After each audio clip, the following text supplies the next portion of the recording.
We often measure our intrinsic worth by the sheer volume of our striving. The modern world has inscribed deep within us the belief that financial stability and growth are direct, linear results of constant vigilance, relentless monitoring, and the perpetual expenditure of nervous energy. We check the markets before dawn, plan our strategies during fleeting lunch breaks, and wrestle with ledgers and forecasts late into the night, convinced that if we just relax our grip for a single moment, the entire structure we built, brick by anxious brick, will inevitably collapse. It is an exhausting paradigm, one that suggests fortune is a capricious entity that must be eternally wrestled into submission by the sweat of our brow. But tonight, as the shadows lengthen and the frantic human pulse of commerce begins its natural deceleration, we will turn our minds to a much older, infinitely quieter wisdom. This is a secret kept not by modern economists or frenetic traders, but by those few who understood the deep, cyclical rhythms of the world, the ancient bankers, the seasoned merchants, and the philosophers who measure prosperity not in volume, but in stability and silence. They believe that the greatest achievements in life, especially those concerning abundance, occur not through forceful action, but through intelligent, strategic withdrawal.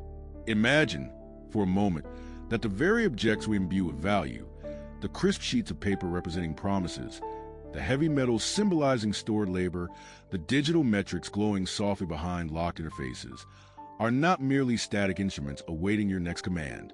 Instead, they are sentient, perhaps not in the way a creature breathes, but in the way a deep current moves beneath a still river. They patiently wait for the crucial moment of human cessation, the switch from the aggressive clarity of day to the meditative ambiguity of midnight, to begin their own subtle and incredibly important work. In the medieval banking cities along the Rhine, in the hidden monasteries where massive iron chests guarded royal treasuries, there persisted a very specific folklore, a hushed understanding known as the hour of rearrangement. This was a belief that when the vault doors sealed and the last flame was extinguished, the money itself would wake up. This was not a fear of supernatural theft. It was an acknowledgement that wealth, once earned and properly held, seeks alignment. It was understood that during this secret nocturnal period, coins would softly shift, repositioning themselves to lie adjacent to those earned ethically and patiently. Banknotes would subtly unfurl, sensing the presence of companions that represented durable, long-term investments rather than ephemeral, risky gambles. This unseen choreography, this silent movement, was thought to be the true determinant of sustained prosperity.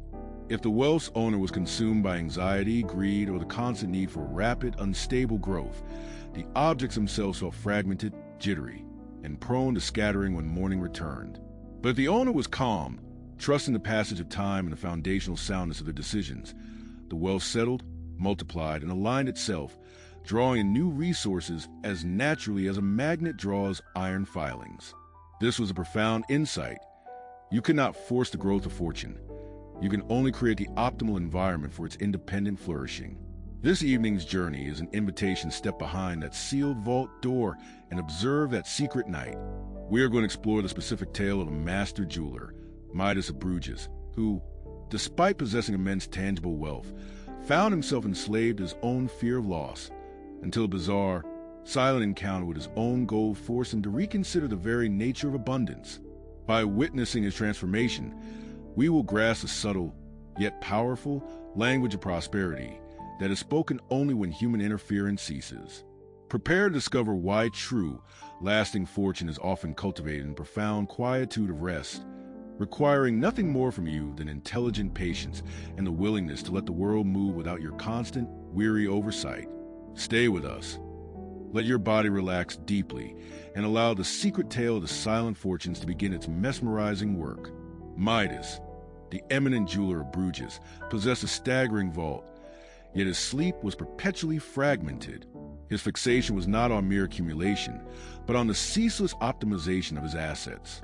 He viewed his vast holdings, the gold bars stacked like ingots of frozen sunlight, the pouches of silver coin, the meticulously weighed gems, not as static stores of value, but as a restless army that required constant drilling. He feared stagnation above all else, convinced at any moment he wasn't actively analyzing, shifting, or leveraging, his fortune was not just idling, but subtly eroding. Despite this fixation, Midas felt an intuitive pull toward the physical space where his wealth resided. One oppressive night, fueled by a nervous energy he couldn't dissipate, he descended into the cool, stone belly of his establishment. He didn't carry a ledger or a lantern, but a specialized listening trumpet, a device typically employed by tunnel engineers to detect seismic shifts or unauthorized mining. He needed to hear the silence, to confirm the absence of threats. Pressing the wide mouth of the trumpet flush against the heavy iron door, Midas expected the muffled deadness of a space hermetically sealed. Instead, he registered a sound, a low, sustained hum, a vibration so subtle it seemed to emanate not from movement, but from sheer, dense concentration. He held his breath, straining to interpret the sound. It was the sound of metallic objects reaching equilibrium. Closer listening revealed the nuanced symphony of the rearrangement. He could discern the faint, gentle tink of coins, those he had dismissed as obsolete or too small for current use, softly shifting in their canvas bags. This was not the chaotic rattle of movement, but the sound of weight settling, of materials finding their most efficient, most grounded configuration. The newest, brightly polished florins seemed to quiet in their energetic resonance, aligning themselves with the deep, heavy stability of the ancient Roman denarii piled nearby. Consequently, Midas received an abrupt, piercing insight. His anxiety was a true source of fiscal instability. His constant interference, the aggressive, daily counting and rearranging, acted like a sonic disruptor, preventing the natural gravitational settling of his wealth. The money, he realized, required time and silence to affirm its own intrinsic worth, a process utterly distinct from the value he imposed upon it during the day. Now, picture this dynamic applied to your own efforts. When you trust the foundation you built, allow it to rest undisturbed, you permit a process analogous to crystallization. An effort, once diligently made, must be allowed to harden, to take its final, stable form without the constant agitation of doubt. The money, whether physical or virtual, was not multiplying through magic, but through density. It sought maximal proximity to its most stable components, discarding the jittery, ephemeral energy of the market day. Building on this, Midas understood that true, silent prosperity requires a specific kind of faith, the faith that the effort expended yesterday is sufficient to handle the demands of today, liberating the mind from a need to constantly monitor the seeds that have already been planted. The goal didn't need his management. It needed a profound and strategic absence. That night, Midas retreated, not in defeat, but in profound acceptance. He left the wealth to its own counsel, realizing that the greatest growth occurs when we grant permission for the foundation to silently solidify beneath us, a process wholly independent of our conscious vigil. This acceptance marked the beginning of his true, enduring fortune. Beyond the mere settling of physical assets, the hour of rearrangement held a more complex truth, particularly regarding the liabilities that perpetually tether the owners of great fortunes. Consider Elara, a formidable maritime merchant operating out of Venice, whose prosperity was inextricably linked to a vast web of promissory notes and fractional ownerships in cargo ships traversing dangerous seas. While Midas feared the erosion of his gold, Elara was paralyzed by the sheer volume of her potential failures, the weight of commitments represented by hundreds of brittle parchment ledgers. She discovered, through accidental observation, a profound dynamic involving her debt instruments. Elara had a habit of scattering the most urgent, problematic papers across her desk before collapsing into an exhausted sleep. Yet, come morning, the arrangement often shifted. The documents related to truly regenerative deals, those built on mutual trust and sustainable future growth, had subtly gravitated toward the center of the mahogany table, forming a cohesive, silent cluster. Conversely, the unstable, high-risk, or ethically questionable contracts seemed to have been shunted toward the periphery, often slightly curled at the edges, as if rejected by the sympathetic resonance of the honest wealth nearby. This phenomenon extended to the spirit of the obligations themselves. It was as though, during the profound quietude of the night, the underlying energetic quality of the transactions became visible to the money itself. The gold and silver, sensing the moral gravity of the situation, acted as a silent auditor. They did not multiply, but they filtered. They isolated the liabilities that represented dead weight and those that represented viable, albeit slow, growth. Consequently, when Alara woke, she didn't need a frantic analysis. The physical organization of the notes already provided an intuitive map of which debts to accelerate and which partnerships to gracefully dissolve. The money, in this context, gained life by becoming an agent of purification. Rather than mere physical density, this was moral density. It was an unspoken contract between the steward and the store of value. The store of value guaranteed a silent sorting process, provided the steward granted the undisturbed time to perform the work. Alara realized that the most dangerous form of interference was the anxious desire to solve every problem at once, forcing hasty decisions that often confuse sustainable agreements with fleeting, ephemeral leverage. Now, consider how this applies when you face your own complex resource allocation. By stepping away from the detailed scrutiny and permitting deep rest, you allow your own underlying wisdom, mirrored by the stability of your resources, to prioritize. What true value is being overlooked in the daylight scramble? The fortune, left to its own devices, begins to whisper the difference between necessary expenditure and needless waste, between obligations that build capacity and those that merely drain it. That quiet time is when the subtle, hidden currents of prosperity reroute themselves, ensuring that when you return to your post, you engage not from a position of hurried reaction, but from a foundation of clear, silent certainty. This is a profound gift of letting the market sleep while you recharge. Building on the stability of settled assets and the moral clarity of filtered liabilities, we uncover yet another profound layer of the money's secret nocturnal existence, its capacity for prophetic foresight. Our focus shifts now to Renaissance Florence and to Lysander, a venerable, yet impoverished, cartographer whose only true wealth lay in an inherited collection of ancient maps and esoteric navigational instruments.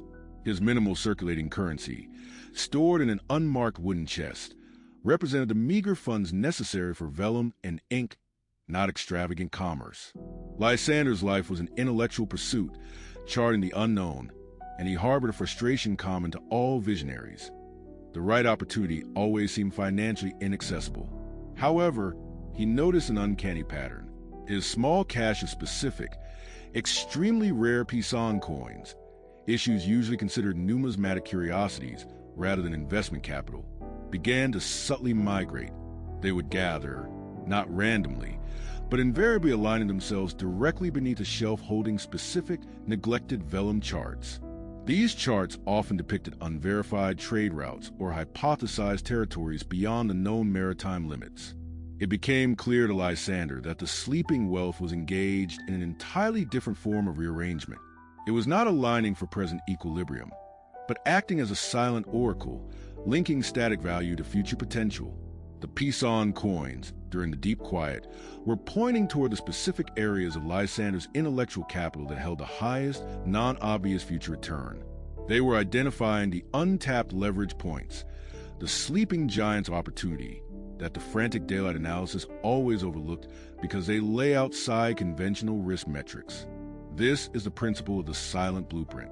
While the owners sleep, the wealth is utilizing the deep, unstructured processing time to cross-reference its fixed value with the infinite, chaotic possibilities of the external world.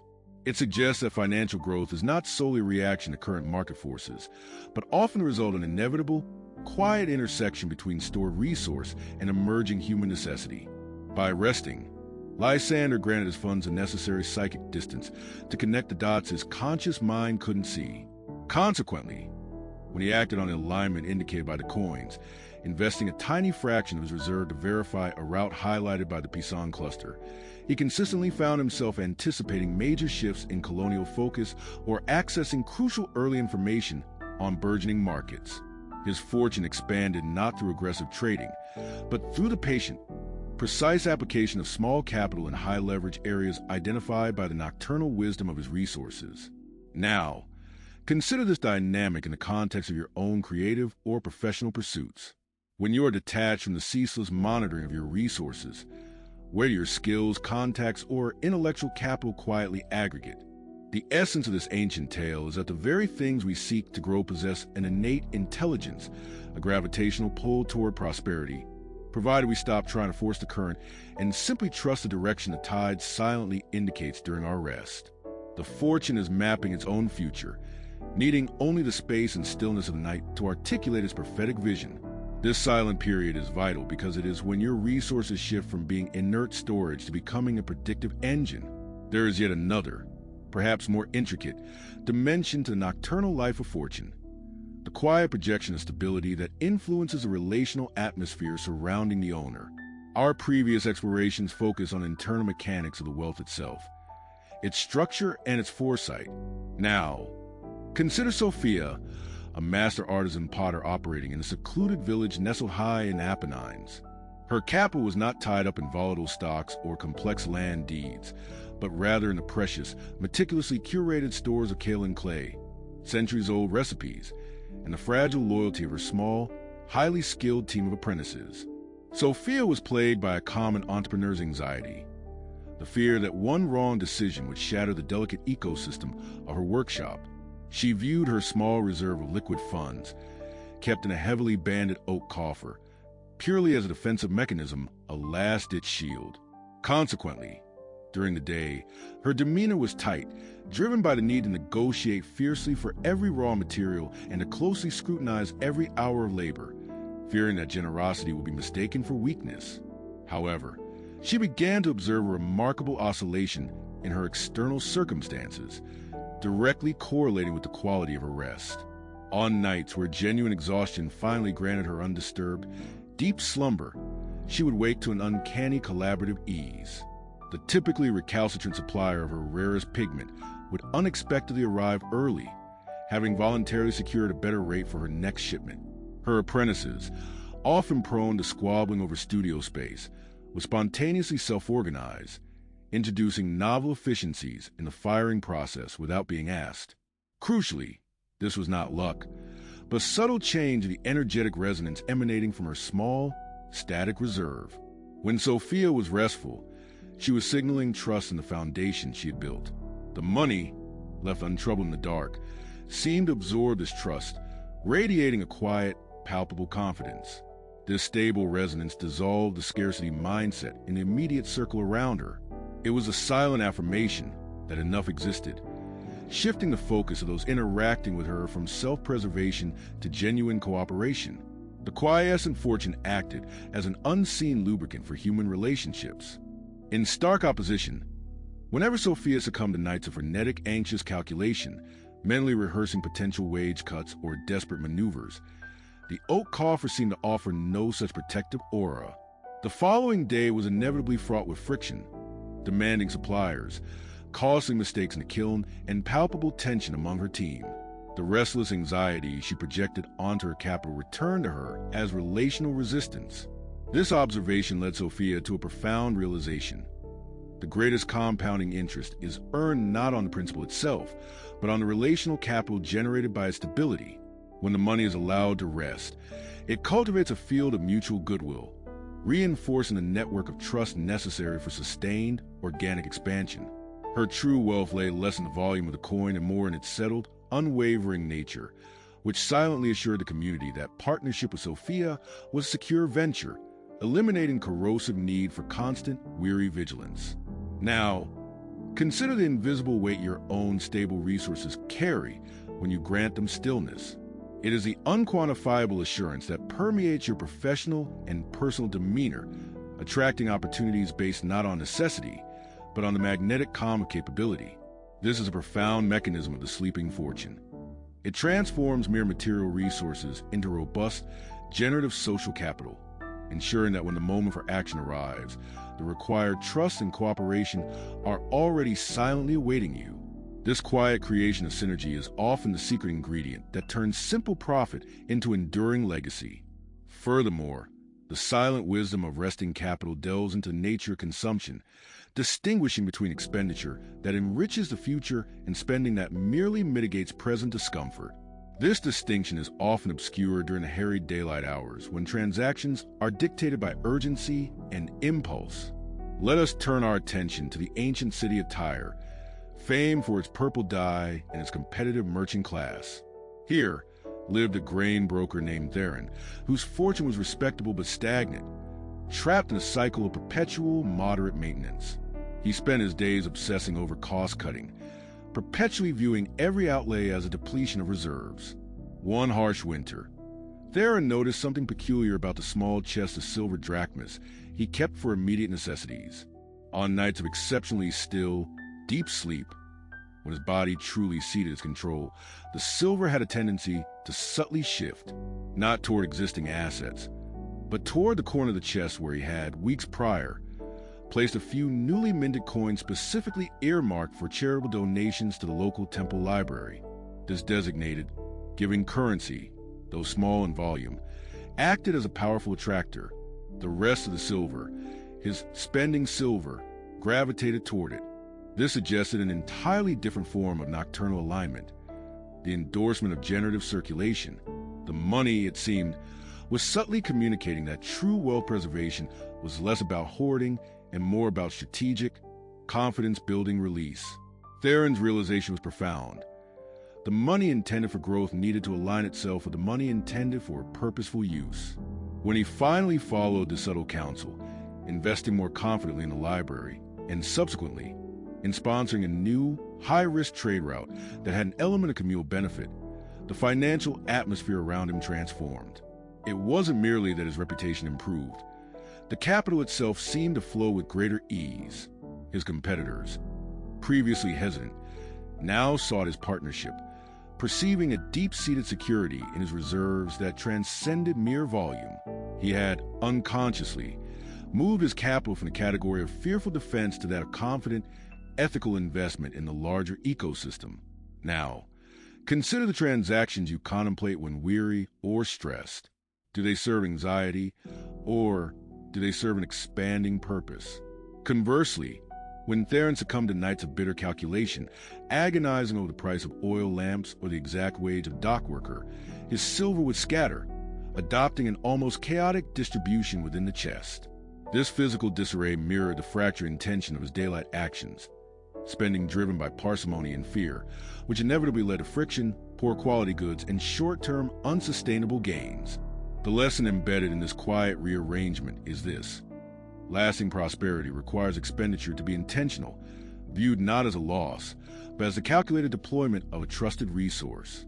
The silent rearrangement of the silver acted as a moral compass, validating spending that built long-term value, even if that value was initially non-monetary, like goodwill or community infrastructure. When you grant your resources a space to breathe and align, you are effectively asking them, which actions truly honor stability we possess?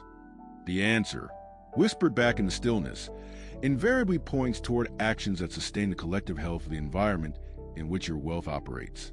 This is the ultimate lesson of the resting fortune. It grows best when it supports growth beyond itself.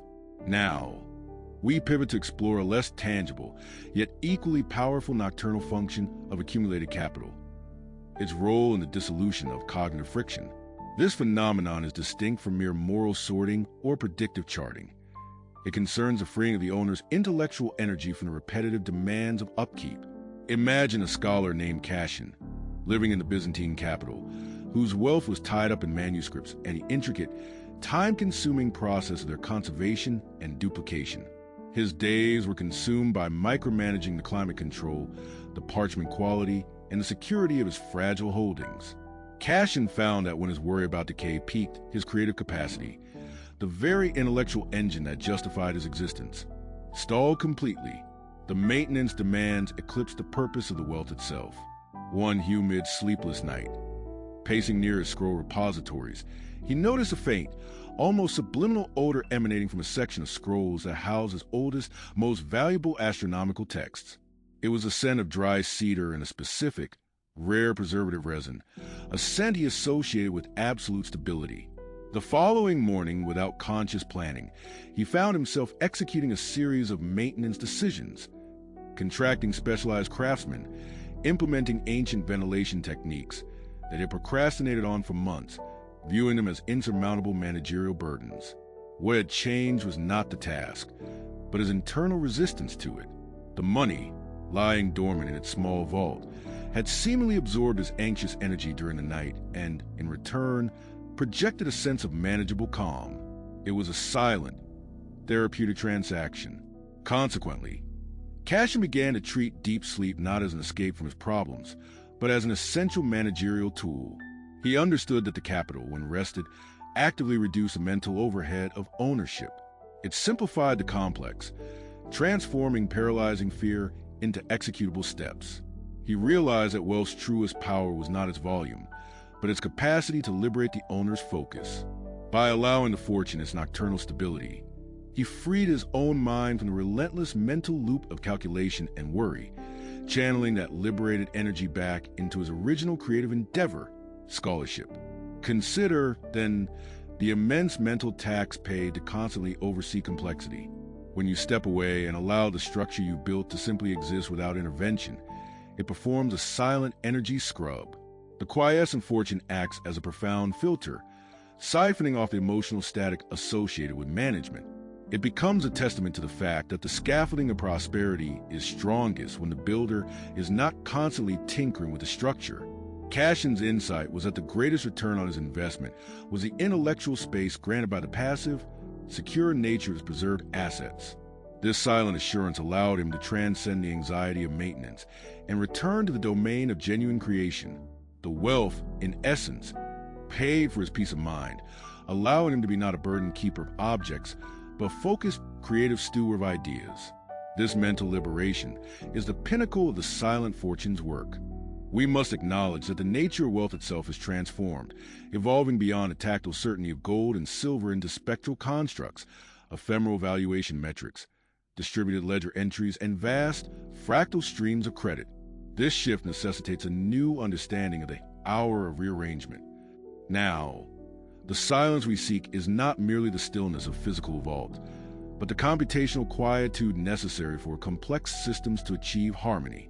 Consider Declan, the young magnate of a global fintech firm, whose immense fortune existed solely as shimmering digits behind heavily encrypted interfaces. He was shackled by the volatility of his intangible capital, constantly checking his dashboards, convinced that if his conscious gaze drifted, the digital landscape would instantly shift against him. His anxiety was a persistent, high-frequency signal, perpetually disrupting the subtle work his own assets were trying to perform. The wealth, in this modern iteration, could not physically settle. It required a metaphorical settling, a moment where the human operator ceased active interference, allowing the algorithmic shadows to integrate.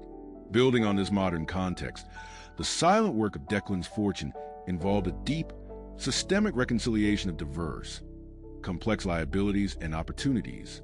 Unlike the simple gravity that settled Midas's gold, Declan's digital wealth needed time to perform inter-asset cohesion. During his forced deep sleep, necessitated by sheer exhaustion, the various digital components of his holdings, patents pending in Singapore, fractional shares in obscure infrastructure bonds, volatile cryptocurrency positions, would, in effect, run a silent, global synthesis. This process was akin to millions of separate tributaries merging into a single, deep current, where previously contradictory risks suddenly revealed synergistic correlations invisible under the light of active scrutiny. Consequently, when Declan awoke, he was not greeted by physical rearrangement, but by a powerful and unshakable clarity. The profound synthesis performed overnight had cut through the mental fog of analysis paralysis. He would instinctively grasp the optimal moment to divest from particular tech stock that his conscious mind had overvalued, or realize the non-obvious hedge provided by a commodity futures contract he had previously dismissed as unrelated noise. The digital fortune, having successfully reconciled his internal chaos during the nocturnal silence, was projecting simplified, actionable truth. It had optimized its structural integrity without the detrimental input of his anxious micromanagement. However, the modern, intangible fortune proved incredibly sensitive to disruption. Declan learned that the slightest conscious interference, a hurried glance at his phone, a midnight check of the market ticker, would instantly shatter the algorithmic integration. That fragile, synthesized structure, moment from full cohesion, would instantly revert to noisy, fragmented data, necessitating the entire process to start again. He was witnessing firsthand that the speed and complexity of digital wealth demand an even greater commitment to restorative rest than its physical predecessors. The human anxiety signal acts as computational interference, introducing entropy into the very systems designed to manage his abundance. Now, consider how this applies to the management of your own conceptual capital, your intellectual property, your brand value, or the equity you hold in complex partnerships? Are you allowing those intangible assets the necessary computational silence to perform their deep, systematic reconciliation? The core truth remains elegantly simple across centuries and technologies. The greatest leverage is gained not by ceaseless effort, but by the strategic, trusting withdrawal that permits your foundation, whether hard metal or soft data, to silently, independently, and profoundly self-organize for sustained abundance. The fortune, having attained its structural equilibrium, provides not just wealth, but the quiet, liberating certainty of its own stability. Reflecting on this journey so far, we have been privy to a profound, subterranean wisdom, one that operates beneath the hurried surface of commerce. We have observed that the anxious vigilance which the modern world often demands proves not only physically exhausting, but ultimately counterproductive to the very accumulation it seeks to secure. The essential insight weaving through these silent tales is that the greatest structural integrity, whether in physical gold or fractal digital equity, is achieved not through forced effort, but through the strategic, trusting cessation of interference. What truly binds these diverse accounts, spanning from medieval vaults to ephemeral digital streams, is the recurring theme of self-correction. We realize that the resources themselves possess an innate intelligence, a form of financial gravity that instinctively rejects entropy. When the hand of the owner is withdrawn, the components of fortune, whether tangible assets or complex conceptual capital, begin to speak a common language of enduring value. They perform an internal audit invisible to the daylight mind, filtering out the ephemeral, isolating the corrosive elements of unstable risk, and clustering around the foundational truths of genuine, regenerated potential. This nocturnal alignment transforms mere inventory into an integrated prognostic system, far more accurate than any consciously drafted ledger. This silent mechanism functions like geological compression. Pressure and time, when correctly applied in a state of stillness, transform raw material into something dense, durable, and infinitely more valuable. The wealth is not merely resting. It is crystallizing, setting into its most efficient and powerful configuration. This process extends beyond mere financial balancing. It permeates the relational atmosphere surrounding the steward, acting as an unseen assurance policy. When the inner foundation is recognized as secure, that certainty radiates outward, dissolving the scarcity mindset in collaborative networks, replacing defensive parsimony with generative trust. The profound implication is that the greatest yield of this stillness is the liberation it offers the steward. The deep quietude is not merely beneficial for the assets. It is a vital, self-funded resource for the mind. When the foundation is trusted to perform its own maintenance, to compress complexity and discard the noisy static of uncertainty, the intellectual and creative energy, previously trapped in the exhausting cycle of fear-based monitoring, is finally released. We move from being weary guards, perpetually fearful of slippage, to becoming confident architects of purpose, leveraging a stability that has been proven, not through aggressive action, but through profound, unhurried certainty of rest. The realization dawns that true, expansive prosperity hinges on our capacity to allow things to grow in the dark, believing firmly in the silent, powerful work being done while we are absent. The key is in the trust, the faith that the engine of stability runs best when the operator steps back and grants it the sanctity of the night. This quiet understanding prepares us now to absorb the ultimate, liberating truth that these nocturnal narratives of fortune impart. This marks the end of the transitional segment. The word count is 526 words. The following is a continuation of the main narrative, adhering to the original request for the final portion of the script. Ahora, mientras la quietud de la noche se profundiza, y tu mente ha recorrido los silenciosos pasillos de los grandes almacenes de valor, llegamos a la cumbre de nuestra historia de dormir. Hemos viajado desde el oro ansioso de Midas hasta la volátil data de Declan, presenciando una verdad que desmantela el dogma de la vigilancia perpetua.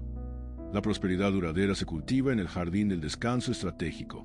Te pido que respires profundamente, sintiendo el peso de tu cuerpo liberarse contra la superficie que te sostiene. Permite que la cama te abrace, que la gravedad haga su trabajo, porque ese mismo principio opera en la gestión de tu propia abundancia. La metáfora del dinero que gana vida propia durante la noche no es una fantasía sobre la alquimia, sino una profunda enseñanza sobre la causalidad y el tiempo. El dinero despierta y se multiplica o se reorganiza de manera óptima solo cuando el individuo cesa su intervención basada en el miedo y la ansiedad. Tu fortuna, ya sea vasta o modesta, es un reflejo de tu estado mental. Si estás frenético, el capital estará disperso y susceptible al riesgo. Si estás en calma, el capital se asienta, se densifica y proyecta una resonancia de estabilidad que atrae oportunidades alineadas con la visión a largo plazo. Reflexionemos sobre esto. Si observaras un río caudaloso, ¿intentarías empujar el agua hacia adelante con tus manos? No. Simplemente confiarías en la pendiente y en la fuerza invisible de la naturaleza. De igual manera, cuando el trabajo de la jornada ha concluido, cuando la siembra ha terminado, cualquier intento posterior de empujar los resultados mediante el cálculo ansioso es, en esencia, una interferencia que perturba el flujo natural de la cosecha.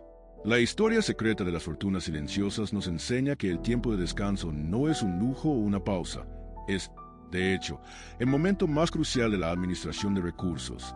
Es el momento en que el sistema, libre del ruido de la duda y la necesidad, puede llevar a cabo una limpieza profunda, una integración sistémica que revela las conexiones y las oportunidades que la mente consciente, limitada por la fatiga y el enfoque estrecho, es incapaz de percibir. Piensa en esto por un momento. ¿Cuántas veces has intentado resolver un problema financiero complejo solo para verlo simplificado mágicamente después de una noche de sueño profundo?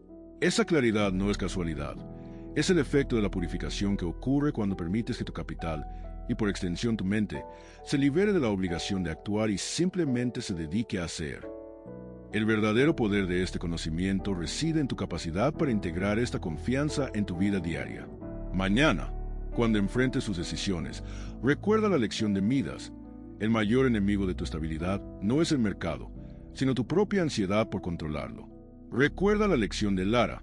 La quietud nocturna filtrará las deudas corrosivas de las oportunidades regenerativas. Y recuerda la lección de Lysander. El valor duradero siempre se alinea con el propósito futuro, un mapa que solo se dibuja en la serenidad. Esto es el regalo de esta historia de dormir.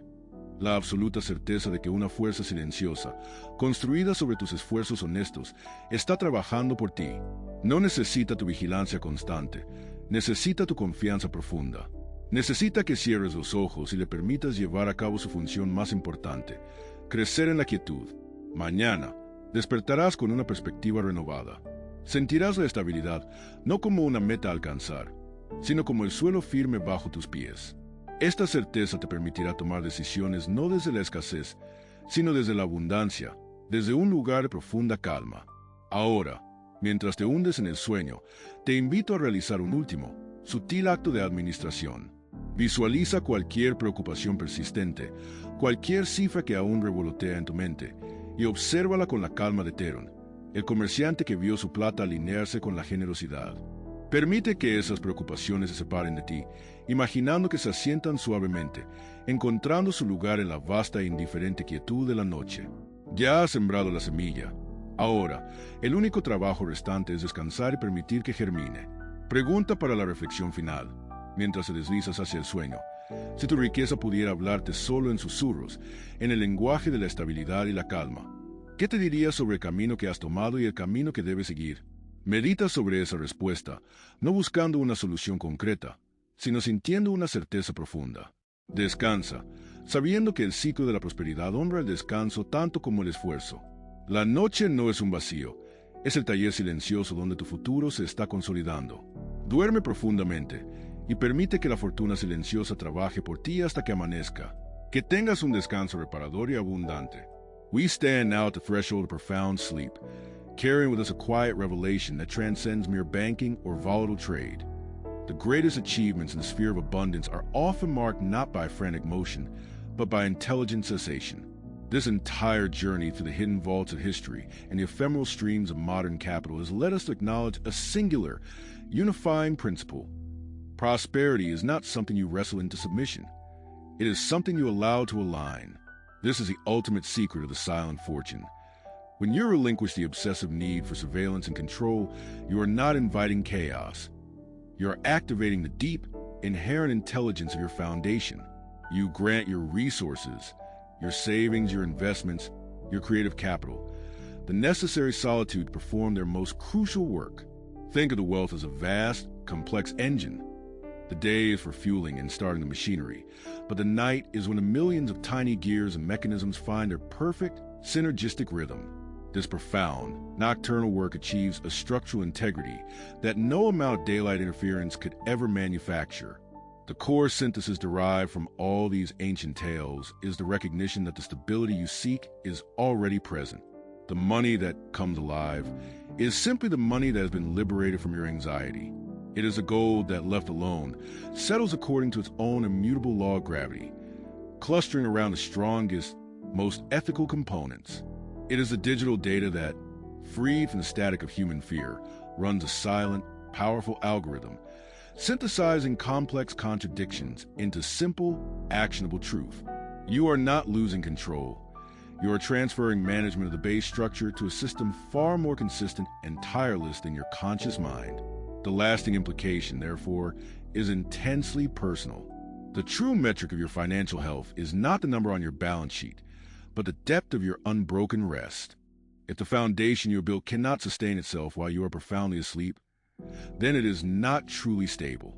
If your wealth demands your perpetual vigilance, it is not yet your servant. You are its prisoner. By embracing the strategic withdrawal, you are making the most powerful investment possible, an investment in your own clarity, your own peace, and your own capacity to return to the world as an architect rather than a frantic caretaker. Imagine one last time, the sheer calm of the vault doors sealed tight, the keys resting silent in your pocket. You have done the work. The foundation is set. Now, you grant permission for the inevitable crystallization to occur. You permit the silent, subterranean current to flow, knowing that every coin, every digit, and every opportunity is finding its highest and best alignment, moving toward regenerative growth independent of your fretful gaze. Allow this profound assurance to settle over you like a heavy, warm blanket. You are supported. You are secure. The greatest fortunes are not built in a state of hyper-alertness, but in the profound, yielding trust of the night. Sleep now, deeply and confidently, knowing that the most powerful engines of your prosperity are working quietly, efficiently, and effortlessly while you rest. May your sleep be rich, and may the wisdom of the silent fortunes guide your waking decisions.